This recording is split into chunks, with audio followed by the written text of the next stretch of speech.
Hello කොළු මෙකුතුලයින Coursehub වෙතින් ගෙනෙන HTML video series එකේ පළවෙනි වීඩියෝ එකත් එක්ක. හරි දැන් අපි බලමු HTML එහෙම නැත්නම් Hypertext Markup Language කියන්නේ මොකක්ද කියලා. HTML කියන්නේ markup language එකක් ඔයගොල්ලන් වෙබ්සයිට් ක්‍රියේට් කරන්න ගන්න. ඔයා ඉන්ටර්නෙට් එකට ගියාම තියෙන හැම වෙබ්සයිට් එකක්ම ක්‍රියේට් කරලා තියෙන්නේ මෙන්න මේ HTML කෝඩ් වලින්. ඒ කියන්නේ ඔයාලට මේ ලස්සනට පේන හැම වෙබ්සයිට් එකක්ම කෝඩ් කරලා තියෙන්නේ HTML කෝඩ් යස් කරලා. අපි මෙන්න මේ HTML කෝඩ් ටයිප් කරන්න කෝඩ් එඩිටර් එකක් යස් කරනවා. ඒ කියන්නේ කෝඩ් එක ටයිප් කරන්න අපි මොකක් කර තියෙන්න බෑ. අපි ඒකට කියනවා කෝඩ් එඩිටර් එකක් කියලා. ඉතින් මේ වගේ මේ කෝඩ් එඩිටර්ස් විශාල ප්‍රමාණයක් ලෝකේ තියෙනවා. ඔයගලන්ට ඔයගලන්ගේ Windows එකකින් ෆ්‍රී දීලා තියෙන notepad එක යස් කරලා කෝඩ් කරන්න පුළුවන්. මේ notepad කියන්නේ කෝඩ් එඩිටර් එකක්. ඊට පස්සේ තව තියෙනවා code editor notepad++, VS Code, Atoms වගේ ගොඩාරියක් කෝඩ් එඩිටර්ස් තියෙනවා. මේ කැමති කෝඩ් එඩිටර් එකක් යූස් කරලා ඔයාලට ඔයාගේ HTML කෝඩ් එක ටයිප් කරන්න පුළුවන්. ඒ වුණාට මම මෙතෙන්දී ඔයගලන්ට රිකමන්ඩ් කරනවා ඔයගොල්ලෝ notepad එකෙන් පටන් ගන්න කියලා. මොකද ඔයා beginner කෙනෙක් ඉඳ ඔයා තාම HTML වල ලොකු දැනුමක් නැහැ.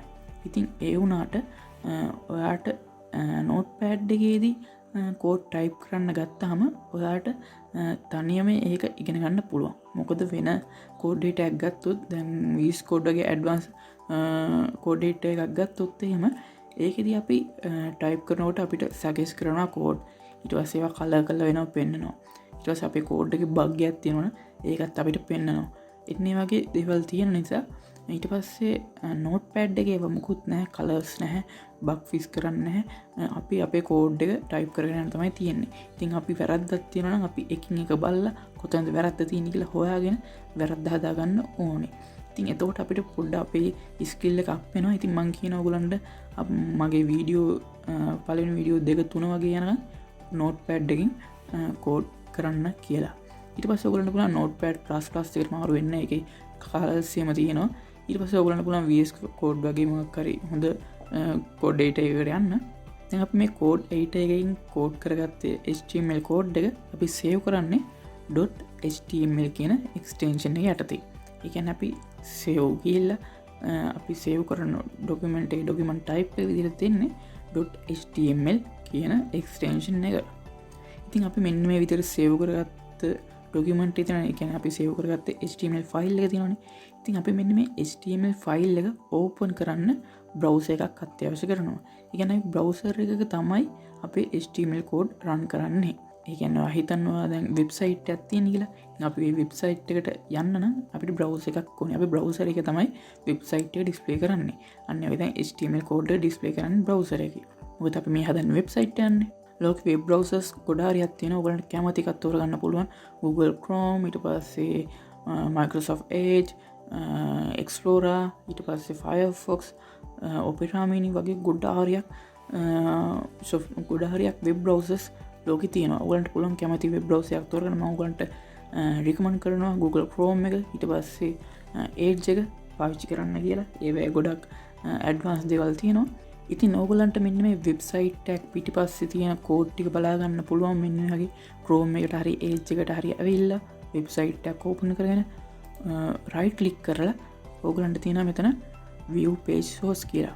මෙන්න view page source එකට ගියාට පස්සේ ඕගලන්ට පේනවා ඒ වෙබ්සයිට් එක හැදිලා තියෙන කෝඩ් ටික සියල්ලම.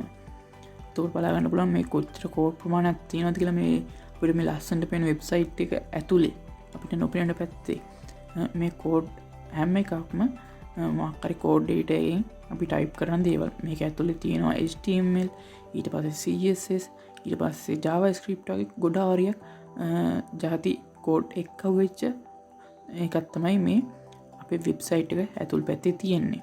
ඉතින් අපි දැන් බලමු මේ HTML කෝඩ් වල කෝඩ් ස්ට්‍රක්චර් එක. ඒ කියන්නේ මූලික ආකෘතිය. අපි HTML ටැග් එක මුලින්ම පටන් ගන්නෙ HTML. ඒ කියන්නේ අපි HTML කෝඩ් එක පටන් ගන්නෙ HTML ටැග් එකක් ඕපන් කරලා. ඒ කියන්නේ අපි මේ HTML කෝඩ් කරද්දී යූස් කරන්නේ tags. ඒ කියන්නේ elements තමයි අපි මේකෙත් යූස් කරන්නේ.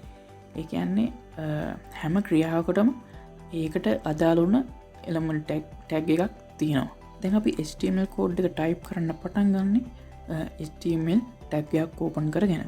ඊට පස්සේ ඔගලන්ට පේන ඇති මේ යටමම ඒ ටැක් එක ක්ලෝස් කරලා තියෙනවා. ඒ කියන්නේ ෆ්ලෑෂ් එකක් දාලා එයින් අපි කරන්නේ ඕපන් කරපු ටැග් එක ක්ලෝස් කරනවා. ඒ කියන්නේ මෙන්න මේ HTML ටැග් දෙක අතර තමයි අපේ වෙබ්සයිට් එක ඇතුලේ වෙන සියලුම දේවල් තියෙන්නේ. ඊට පස්සේ දෙවෙනියට තියෙනවා head tag කියලා ටැග් එක. මේ head එකේදී වෙන්නේ ඔයාගේ CSS code වගේ තව දේවල් එතන ටැග් වෙන්න තියෙනවා. මම මේ හැම දෙයක් ගැන විස්තර මම පස්සේ වීඩියෝස් වල කරන්න. දැන්ට මේ පොඩි හැඳින්වීමක් විතරයි කරන්නේ. තව මේ ගොඩක් දේවල් තියෙනවා එන්න. ඊට පස්සේ දැන් මේ head එක ඇතුලේ තියෙනවා title එක. title එක කියන්නේ අපේ වෙබ්සයිට් එක උඩ ටැබ් එකේ උඩ පෙන්වන නම.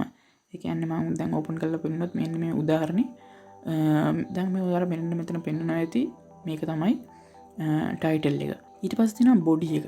මේ බොඩි තමයි අපි වෙබ්සයිට් එකේ කරන සියලුම වෙනස්කම්. ඒ කියන්නේ අපිට මේ පේන වෙබ්සයිට් එකේ තියෙන ලස්සන බටන්ස්, පැරාග්‍රාෆ් මේ හැමදේම ඇඩ් වෙලා තියෙන්නේ මෙන්න මේ බොඩි ටැග් එක ඇතුළට. දැන් මේ මම තව ටැග් තුනක් දාලා තියෙනවා. h1 ටැග් එකක්, ඊට පස්සේ පැරාග්‍රාෆ් ටැග් එකක්. මේ හැම ටැග් එකක්ම කියන්නේ මේකෙන් වෙන්නේ මේ h1 කියන්නේ හෙඩින් එක. P කියන්නේ පැරාග්‍රාෆ් එක. ඉතින් මේක අපි ඇඩ් කරන්නේ බොඩි එකට. ඒ කියන්නේ අපි බොඩි එකේ තමයි මේ හැමදේම තියෙන්නේ. ඊට පස්සේ මම ඔයාලට පේනවා ඇති මම මේ හැම ටැග් එකම ක්ලෝස් කරලා තිනවා. ෆ්ලෑෂ් දාලා ඒ ටැග් එකේ නම දාලා ඒ කියන්නේ ටැග් එක ඕපන් කරලා ඒ ටැග් එක ක්ලෝස් කරලා තිනවා. හැබැයි මේ වගේ ටැග් ක්ලෝස් කරන්නේ නැතිව තියෙනවා. ඒ කියන්නේ වැලියු එකක් නැති ටැගුත් තියෙනවා. ඒ කියන්නේ අපි මේ ටැග් එක ක්ලෝස් ඕපන් කරලා ක්ලෝස් කරන්නේ ඒක අපි මොකක් හරි යම්කිසි කන්ටෙන්ට් එකක් තියෙනවා ඒ ටැග් එක ඇතුලේ. ඒ වුණාට එහෙම කන්ටෙන්ට් එකක් වැලියු එකක් නැති ටැගුත් තියෙනවා. ඒ කියන්නේ අපි ගත්තොත් HR ටැග්, BR ටැග් වගේව ඒවැ අපි කිසිම දත්තයක් කන්ටෙන්ට් එකක් දෙන්නේ නැහැ. ඒවෙන් අපි ක්‍රියාවක් කරගන්නවා විතරයි. ඉතින් අපි ඒ වගේ ටැග් තියෙනවා ඒවා අපි ක්ලෝස් කරන්නේ නැහැ. ඒක නිකම්ම නෝමල් ටැග් එක යූස් කරනවා විතරයි. මෙන්න මේක තමයි ඉතින් අපේ HTML ස්ට්‍රක්චර් එක. HTML කෝඩ් එක පටන් ගන්න ඊට පස්සේ head එක ඊට පස්සේ body එක ඊට පස්සේ ආයෙ ක්ලෝස් කරනවා. මේ head එක ඇතුලේ title කියලා ටැග් එකක් තියෙනවා. තව මේකේ තව එන්න දේවල් තියෙනවා. මෙතන උඩින් එනවා doc type එක. ඒ වගේ දේවල් තියෙනවා. මේ සියලු දේවල් ඉස්සරහ වීඩියෝ එකෙන් කතා කරන්න. දැන් මම මේකේ පොඩි ඉන්ට්‍රොඩක්ෂන් එකක් විතරයි දුන්නේ HTML ගැන. එහෙනම් සීරීස් එකේ ඊළඟ වීඩියෝ එකෙන් හම්බෙමු.